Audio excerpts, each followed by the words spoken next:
So good afternoon, everybody, and welcome to what I hope will be an interesting session. My name is Ben Massingham. I am the head of transformation and innovation at Novartis Canada, and I'm joined by my colleague Rodrigo Teixeira, who heads up the Biome group, as well as leading our digital health solutions team. And what we'd like to share with you briefly is the journey that we're on at Novartis Canada to transform not only how we engage with our customers, but also engage with the wider healthcare system and change the type of value that we provide as a company. So maybe the best place to start is what do we stand for? And I'm sure you've seen this type of slide from many different companies. In fact, all of us have them. But it starts with a purpose. And for us at Novartis, for many years now, our purpose has been to reimagine medicine with the aim of improving and extending people's lives. Historically, what that's meant is reimagining medicines, medications. And we've been really historically, like most of us in the pharmaceutical industry, focused on R&D, developing and finding new pathways and new treatments for diseases that can be better managed. Recently, we've actually started to broaden the lens of what that means, to look at what else can we do to make sure that patients get the best care, and what do we need to do, and how do we need to work with the healthcare system to achieve our purpose. The other thing that all companies have, and this will be no surprise, is it's a set of values that we believe we need to live to when it comes to bringing that purpose to life. For any of you who are interested in this sort of thing like me, there's a very interesting PowerPoint presentation by Netflix doing the rounds a few years ago on the culture they have. And one of the interesting points that they're making is that a company's values aren't just 4 words written on a page. They are how you behave and how you act as a company. And those tell you really what companies value. And for us at Novartis, it is this idea of innovation, curiosity, different inspired thinking. If we're going to reimagine something, then you need all of those values, and you need to bring them to bear in the work that you do, no matter what that job is that you do within the company. And obviously, we work within a rightly heavily regulated space. We're dealing with patients and care, and everything we do needs to be anchored in integrity. So that's what we sort of stand for. Just for a few minutes to give you a little bit of context, because I find down the years, people aren't necessarily that familiar with what Novartis does. We operate really a truly global company. Our products are available in 155 different markets. We touch almost 800 million patients with those medications. And actually, we have, like many companies, a lot of initiatives to make sure that people who need our drugs and can't get them are given access to them. So we have programs around malaria and healthy families and things like that. And those touch over 60 million patients across the world with those activities. And that's something that we're very proud of. In terms of that journey we're on, we really do believe that diversity is key. And of course, diversity of nationality and gender are critical. And if we're honest, you can always do better on those. It's also diversity of experience and diversity of perspectives. And actually, Rodrigo is a great example of that. Rodrigo joined the pharmaceutical industry nearly 2 years ago from the fast-moving consumer goods. And that was a deliberate choice on his behalf and ours to really start challenging ourselves to think differently about the challenges that lie ahead. That training number I also like as well. It shows that we invest in people, but actually it's the type of training that I think is almost more interesting. And really it's about how do we broaden our skills? How do we broaden our perspectives? It's not your traditional training that we're going through. We're really trying to help our employees think differently and act differently when it comes to identifying solutions, creating solutions, and creating partnerships. In terms of our Canadian presence, despite my accent, I've been here for 8 years and intend to not leave.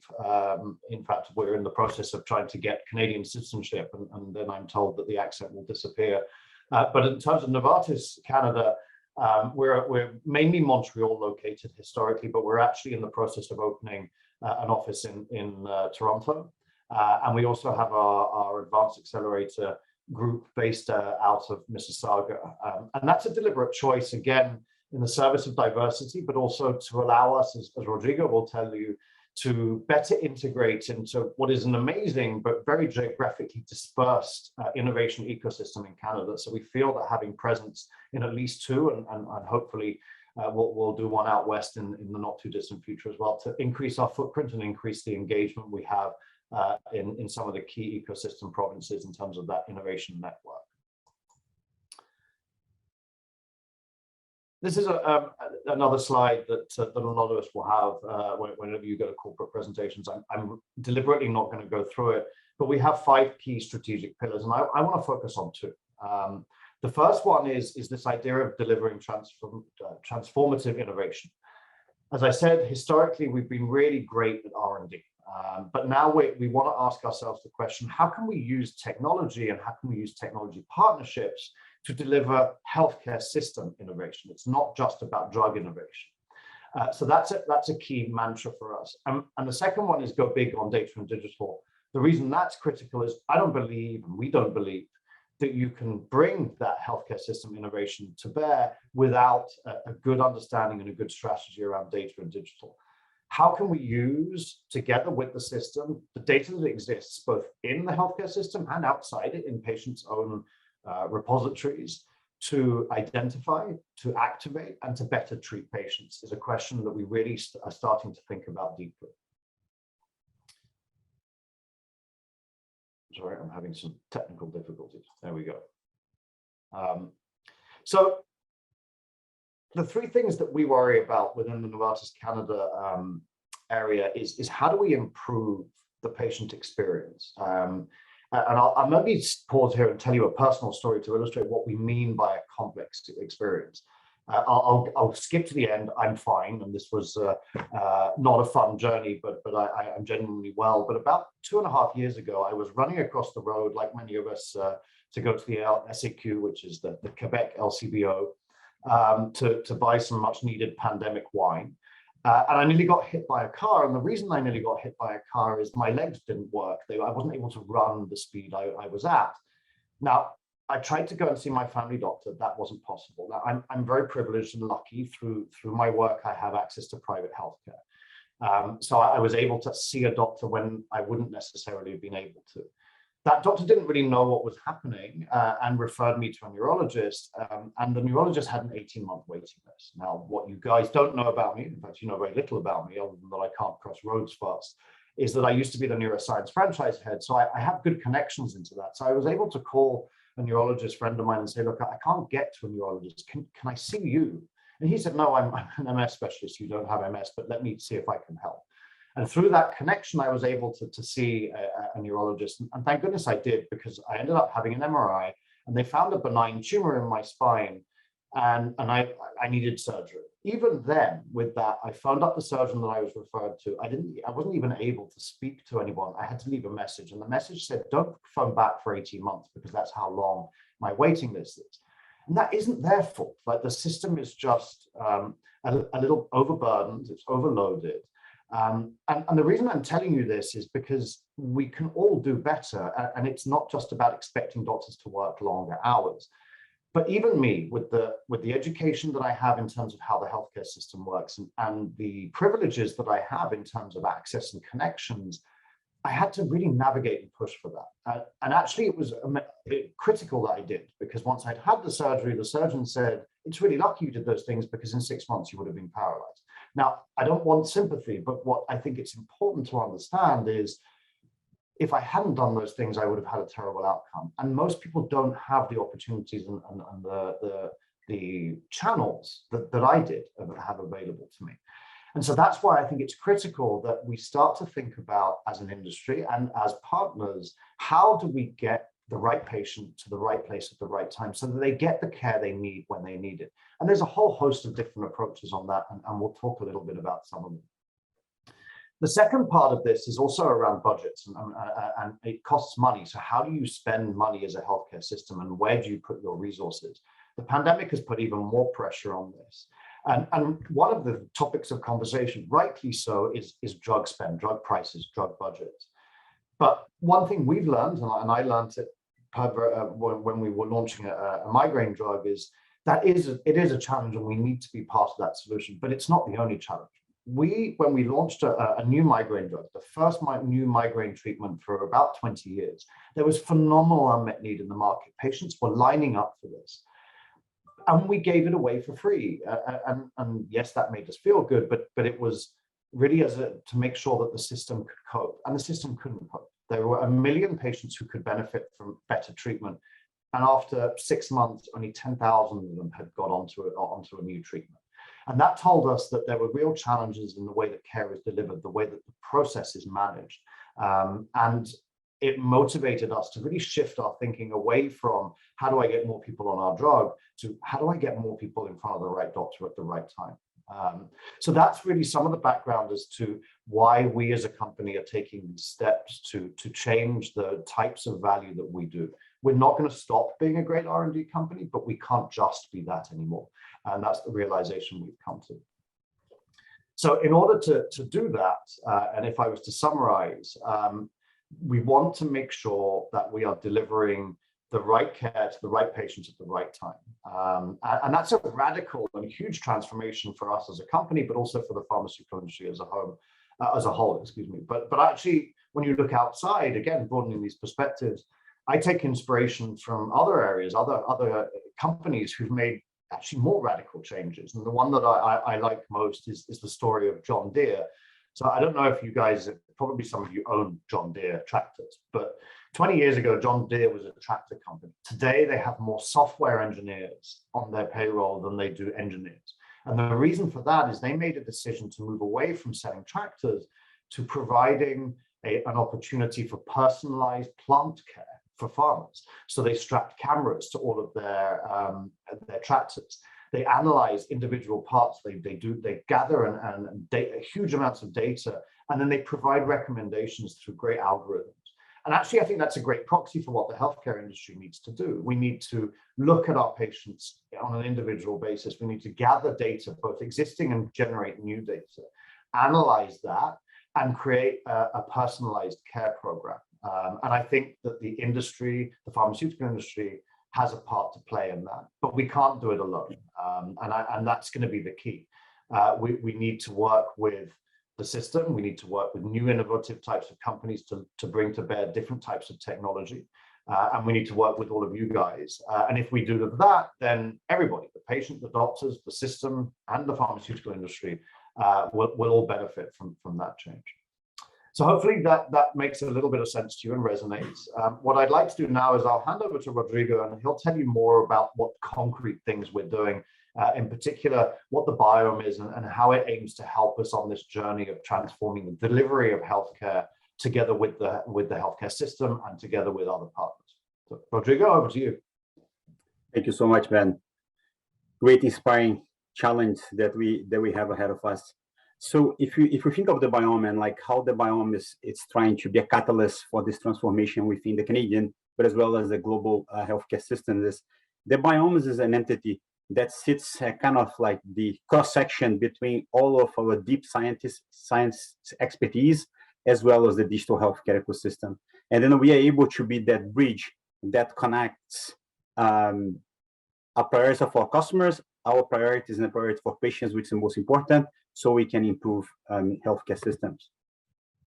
Just to give you an idea of our global footprint, I'm the head of the Canadian biome, but I have other 14 colleagues around the world. So what's really cool about this platform is once you have the access to the biome, although we love to have discussions with you for Canada, there is also this opportunity to connect with our global network, and then 2 more in discussion soon, hopefully in Japan and Australia as well, so you can really see this amazing global footprint.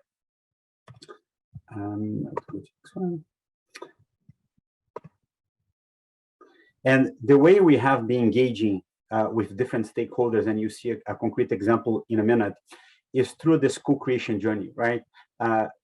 If it's a problem identification, partner identification, if we need to develop a solution, there's a new concept now of pressure testing where there's a host of like evidence labs that we've been launching across the globe, where we can test the solutions with real patients right off the bat. And then how can we work in scaling and bringing this to the masses, right? To make this accessible to as many patients or healthcare systems as possible. So to bring this to light and to give some color to it, I would like to show you the program we did last year when we launched the Biome Canada on cardiovascular disease, right? And to give you some context, and I know probably some of you know a lot more about cardiovascular disease than me, but here's the real problem we are trying to solve.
So every 5 minutes, one Canadian, unfortunately, lose a Canadian due to some cardiovascular disease.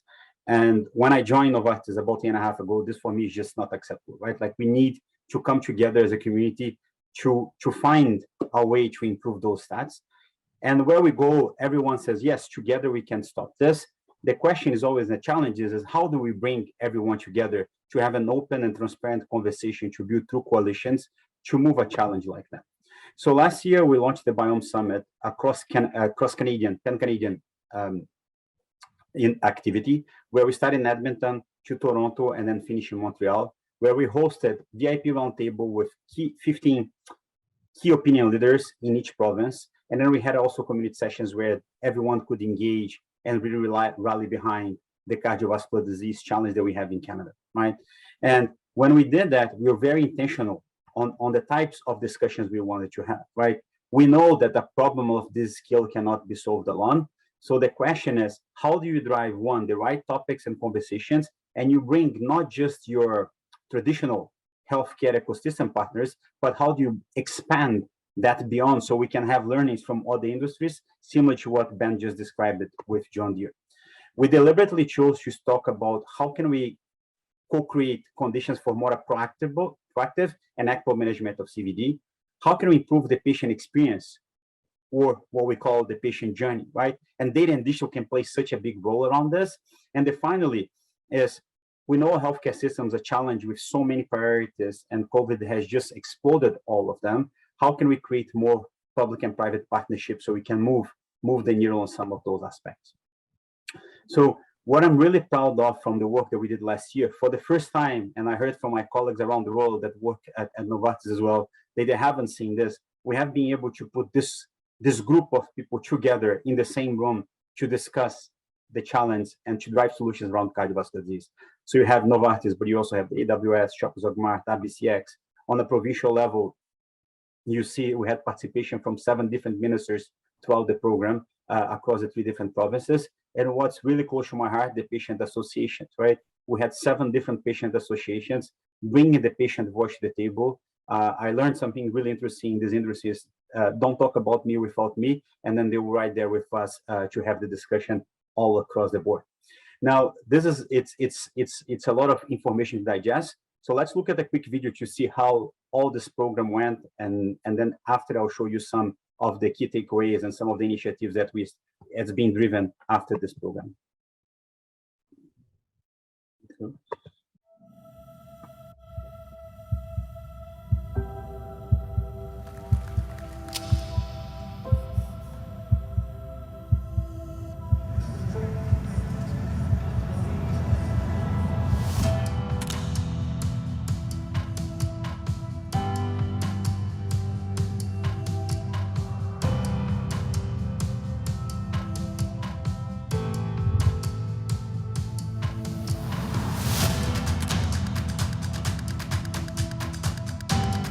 Biome is really focused on is about advancing healthcare. We need to get different actors together around the table to discuss what is the biggest healthcare challenge we have, cardiovascular disease. The Biome Summit for me is transformation.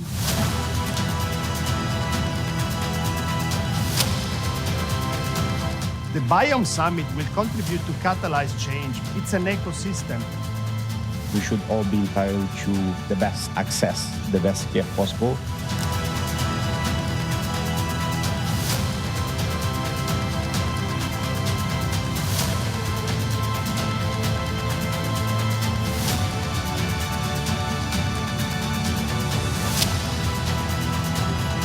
I believe that today we're in an environment where anything less than co-creation is not acceptable. This is the start of new beginning.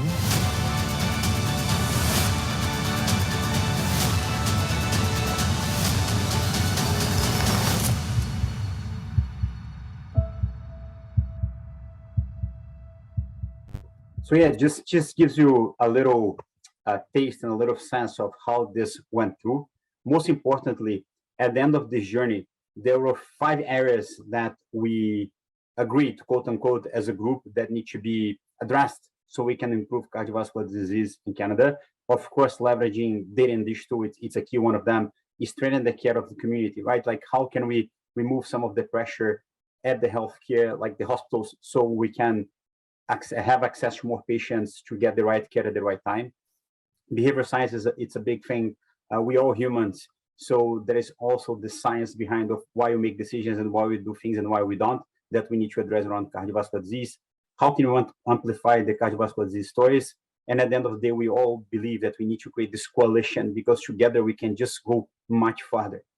Now, if I give you 2 examples on data and digital that are concrete and then the hot off the press, one is we are working on a partnership in Alberta where we leverage data and digital to better identify patients around CVD. So you see more details on that coming soon, but that's really working. So it's one concrete example all out of the summit.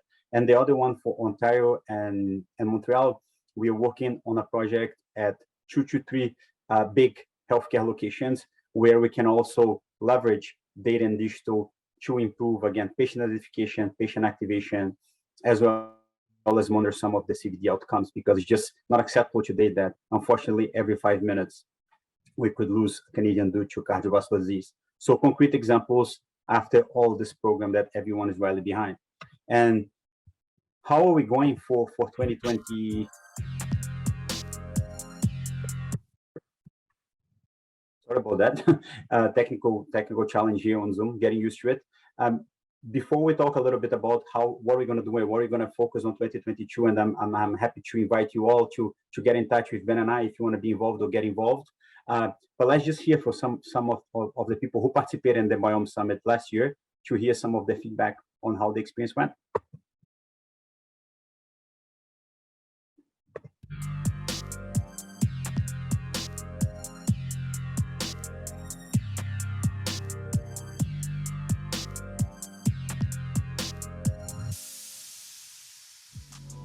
The Biome Summit has real potential to transform cardiovascular care. The community of people who were assembled in the room were from very diverse sectors and walks of life, and it led to very creative dialogue. My experience with the Biome Summit has actually been quite startling because we take part in so many of these exercises, but this has been a totally different way of thinking about it by starting with the problem, by being able to engage lots of different people in terms of contributing to it, and then coming out the other end to say what is actionable. The Biome Summit will contribute to catalyze change because we're really bringing together the best of science, technology, stakeholder. It's an ecosystem, and we know these problems are big problem to be tackled alone. There are lots of people in the system who have some really smart ideas, smart science, smart technology. But what the Biome is really focused on isn't advancing science or technology. It's about advancing healthcare. And to advance healthcare, you need to get different actors together around the table to discuss what is the biggest healthcare challenge we have, cardiovascular disease.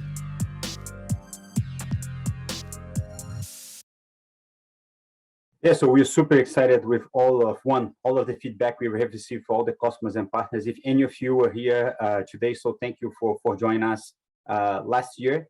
And then for 2022, we saw that, and we all know, I think everyone is in this conference would agree that data and digital will play a key role in empowering our healthcare systems of the future. So for 2022, our topic will be really how can we better use our health data in Canada to identify, activate, and monitor patients. As I said before, if you're keen in joining the discussions, please get in touch with us.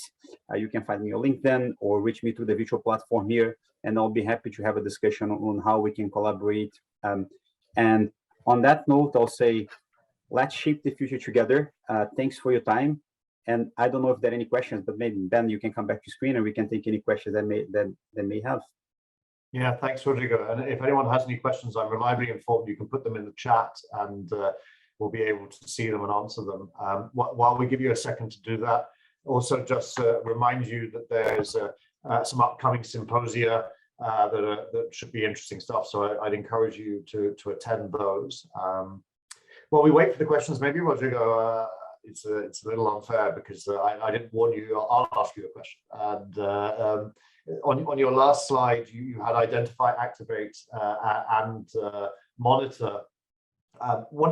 We didn't talk much about monitoring, right? So do we have any concrete partnerships that you think would be interesting to share with the group around monitoring patients? Yeah, so I think there's a super exciting one from your previous life, Ben, on neuroscience, where we have signed, I guess, end of last year, beginning of this year, I can't remember, I fell lots of time, with Innodem Neurosciences, which is this platform who can potentially will be able to medically track MS progression through an iPad, which is super interesting because if you think about how can the right patient receive the right care at the right time, and we know that today is super dependent on annual or two times a year visit with your physician.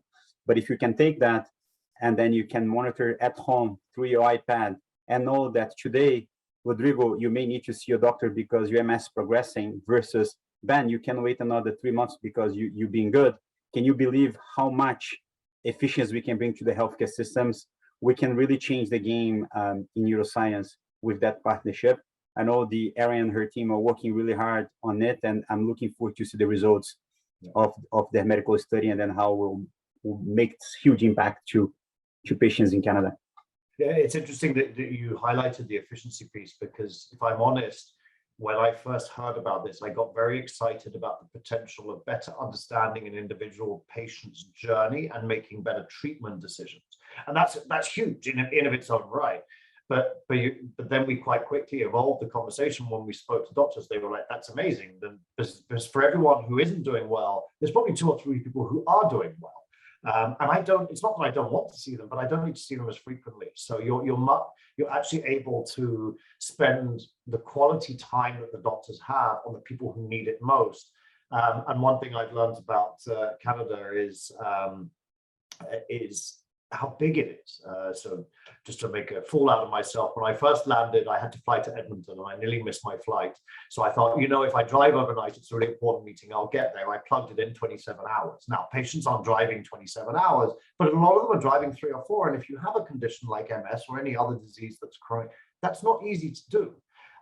So I think the patient benefits, the system benefits, outcomes get better, but efficiencies and the healthcare system overall can invest the right time and the right expertise on the patient who needs it the most. So I think it's a great example and really broadened our thinking about what sort of impact this type of data and type of tool can have. Yeah, and then the community, I would say that we're in a kind of a digital data and digital community, right? I think the more and more we stop thinking about just a digital piece of the healthcare, but how the data and digital can empower a much more stronger healthcare systems and support patients to have the best experience, right? The same experience as we have as when we go to Amazon and we expect that the next day the package will arrive. I think the more we bring this consumer experience to healthcare empowered by so many amazing tools that we have today, the more impact we'll have across the board, right? So it will be a win for patients, will be a win for healthcare systems, and it will be a win for any of the industry providers that are participating in this ecosystem. Yeah, that's great.